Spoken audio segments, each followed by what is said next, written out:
On September 21st, 2017, 5 players were banned for cheating in the RLCS. 4 of which were on the team Thanovic, and the last player having illegally subbed in to play on their team. This final player was not eligible to play as he wasn't signed to the team, was playing on the account of one of the members of the team, which is against the terms of service, and was only 14 at this point, which was, at the time, under the minimum age required to compete in the RLCS. The team's 3 main players were banned for 1 year, the sub only banned for 3 months due to the fact that he didn't play a single match, and the underage player banned for 1 year and 9 months, which was 1 year after he became eligible to play. This player is G2's Atomic. Throughout Rocket League's competitive history, a total of 72 players have been banned, with 28 of them still currently on the banned list. Of these 72, 52 players were banned for misconduct, 12 were banned for cheating, 7 were banned for false identity, and 1 was banned for betting. These players range from names lost in the past to the superstars of today's game, 2 of which have gone on to become world champions. To put the 72 players banned over the span of 9 years into perspective, CSGO has had 106 players banned in over 20 years, and League of Legends has had 111 players banned in over 15 years. This seemingly innocent, child-friendly, non-violent video game has a rich history of some of its greatest players being stripped of their chance to achieve what all aspiring pro players set out to achieve. But how does a player that reaches the top put themselves in a position to be banned? Why work so hard to get where you are just to risk losing everything over something as small as name calling?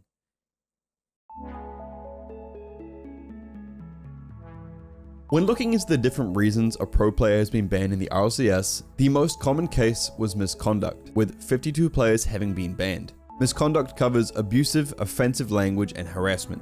Misconduct is the main reason most players get banned, as the offensive language doesn't have to take place during an official match, and can happen during an everyday ranked match. A player that is currently competing in the RLCS can say something offensive or abusive during a ranked match and be reported just like any other player.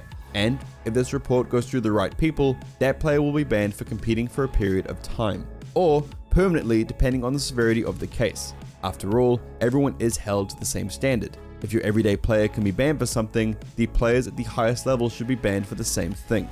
This has been the case for many players across all regions throughout the history of the game. As for getting the report in front of the right people, this is where social media takes over.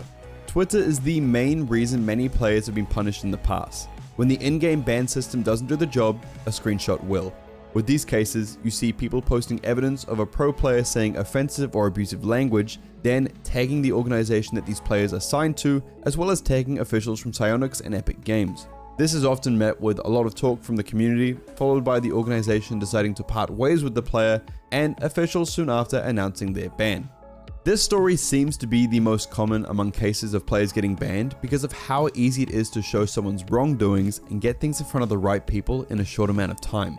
It is also probably the most common way a pro player in any game gets banned, as it isn't uncommon for players at the highest level to have something of an ego to go with their skill, and when this ego gets tested, there's a kickback. You combine that with a 15-year-old child and you have the making of a temper-fueled explosion waiting to happen. But while misconduct is credited to the highest number of bans, this is not the case for some players who get themselves banned for other reasons. Cheating is more often than not when a player pretends to be eligible for competition, either by playing on another person's account or by sending in false information about who they are or their age. Some notable players who have been banned in the past for this are Atomic, as mentioned earlier, Zen, who is a current world champion, and Seiko, who is an ex-world champion.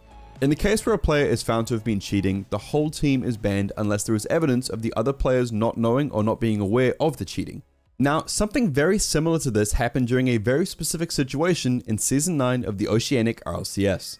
A team named Team Esper, which consisted of Steve, Delusion, and Frenzy, was facing off against Team Fury. And if Team Esper were able to win the series 3-0 or 3-1, they would secure a spot in the playoffs. But if Team Fury won the series with any score, they would make the playoffs.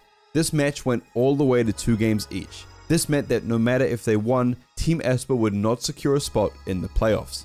However, a third team was actually watching this match closely, Team Renegades. You see, the only situation in which Team Renegades would make the playoffs now was if Team Esper won the series 3-2. And for whatever reason, Team Esper decided they did not want Renegades to make the playoffs. and so Team Esper decided to purposely throw the match, completely missing kickoffs and even scoring an own goal, just to ensure Team Renegades did not go through. This is, to my knowledge, the first recorded instance of match fixing, and what followed soon after was Steve leaving the team, Team Esper completely dropping the roster, and Delusion and Frenzy being given a 1-year ban while Steve received no punishment as he seems to not be participating in the match throwing. While this instance was very specific and hasn't happened since, an even wilder banning situation came up in January of 2023, which saw many pro and semi-pro players logging onto their accounts for the day just to find out they had been permanently banned out of nowhere. The story behind this comes from one of the most sought after items in the game, Alpha Boost. You see, Alpha Boost at the time would cost you somewhere between $4,000 to $5,000, even though in the eyes of Psyonix you were not allowed to spend money on these items and instead had to trade for them. Also during this time, Psyonix had a support system in place to help players who had been scammed of items. If you'd been scammed, you could go onto the website, make a support ticket, explain what had happened, and Psyonix will give you those items back, but they will be trade locked, which means they will be bound to that account with no way of getting rid of them. With this in mind, a few people figured out a way to use one of the most expensive items in the game and the game's own support system to exploit Psyonix and make some easy money. The way this would happen is they would obtain one real Alpha Boost, trade it to a friend, then submit a ticket explaining how their Alpha Boost had been scammed from them, and through Psyonix's own system, they would then receive a trade-locked Alpha Boost on that account. But how does this tie in with the competitive scene getting banned? Well, while you weren't able to trade the Alpha Boost from one account to another, these players found that they could do this over and over again on multiple different accounts and then just sell the accounts. They could sell these accounts at a discount of $1,000, someone would come along and buy this account, and then due to Epic Games' system, they were able to link this new account to their current account and combine inventories. And the players that were buying these accounts and linking them to their main accounts were these pro and semi-pro players who would soon be banned. Now, purchasing accounts is also against the TOS, but about 20 days later, Psyonix published a statement talking about the wave of bans and saying, "After further review and discussion, we've made the decision to unban these accounts with a small handful of exceptions. The exceptions are accounts tied to the original sellers or players that independently filed false compromised account claims." They then go on to finish with, "This has been a pretty unique situation to navigate, and we want to stress that this is a singular ruling. Players or accounts found engaging in similar behavior in the future may be punished more severely, as exchanging in-game items and accounts for real-world currency goes against the terms of use." Now, as far as bans go, that might be one of the more unique times in Rocket League's history. But stepping away from the bans for a moment, there was a brief point in the game's past that players would log onto their accounts and had been given hundreds of MMR, raising them to a higher point in the game as a punishment.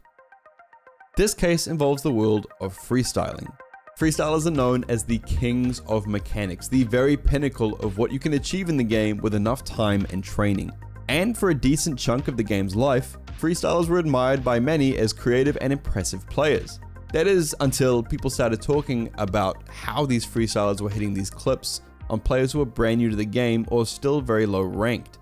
This was achieved through the casual MMR system. You see, Rocket League has a hidden system to know what level of players you should be put up against. In ranked, you can see based on your rank, but in casual, it's completely hidden. A brand new player will start with 600 MMR, and a player around Grand Champ can have something closer to 1700 due to the amount of time they've spent in casual and the games they've won over the years. Freestylers would abuse this system by purposely losing games to drop their MMR so they would only play against lower skilled players.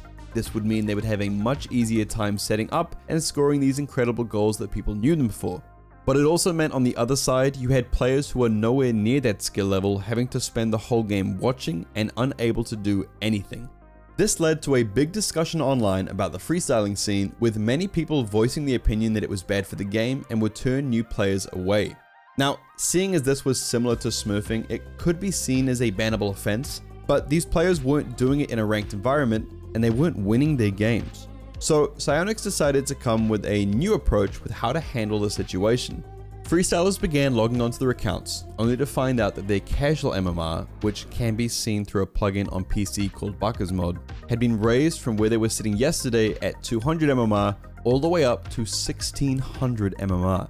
This already is a very unique situation, the first time in history that players were punished by raising their in-game rank, so to say, but what I'd argue was the strangest part about this whole thing was that not long before this had happened, Psyonix had held the Ford Freestyle Championship, which saw some of the best freestylers in the world go head-to-head, and the finals being played at the RLCS World Championship in front of over 100,000 people. In this same championship were players that were known for doing the very thing that Psyonix then went on to punish them for. Which begs the question, did they only punish these players due to public outcry? It had been very obvious for a long time that these players were abusing the system, and is not something that you could really overlook when selecting these players for your championship, which meant Psyonix must have known what they were doing, then gave them the platform to show off, then punished them for doing what they had just praised them for. This raising of MMR seems to have stopped happening since the few days that it was implemented, despite players still lowering their MMR on purpose. So, once again, similar to the AlphaBoo situation, this can be seen as another singular ruling to stop another unique problem in the community during that time. Now, for the last two recorded reasons on the banned players list, which are false identity and betting, after extensive research, there was very little to go off, but what I found was the players banned for false identity were banned from the National League and the Women's Cardball Championship, which are not directly linked to the RLCS and so have their own rulebooks and reasons for bans. But I was able to find that the Women's Cardball Championship ban came with a tweet from the league's Twitter page saying, "A WCBC competitor has been disqualified for gross violation of league rules, going great lengths to deceive and exploit." And as for the betting ban, the only information available that I could find for it comes from a few tweets which, when translated, simply read, "I took a 1-year ban from the competitive game because I bet on Secret, W7M, and Crew." He then goes on to say, "Besides, I didn't even know that that would result in a ban." The Rocket League competitive scene has had its fair share of bans over the years, with many of which being the result of player toxicity, poor sportsmanship, and general offensive language. When an esport is built on the success of teenagers, and now with this new rule set, 13-year-old children, you are likely to see this immaturity while they are in the process of learning how to conduct themselves in a professional manner. So the question, how does a player that reaches the top put themselves in a position to be banned, is a very simple answer after all. They're young. They aren't thinking about the longevity of their actions, and even though they know what they're doing and saying is bannable, their thought process is, it hasn't happened yet, so I'm fine. Until the day it happens, and then they spend the next year wondering if insulting their ranked teammate was worth missing potentially hundreds and thousands of dollars. There are players cheating themselves out of becoming a potential superstar of the game and making a life-changing amount of money. Even the likes of Zen, who is already known as one of the best in the game. What if Zen hadn't played while underage? What if he had that extra year's experience in the RLCS? How many players are going to stop themselves of achieving greatness and changing their life? How many are going to waste countless hours and then ruin it for themselves at the last hurdle? How many what ifs are we going to have?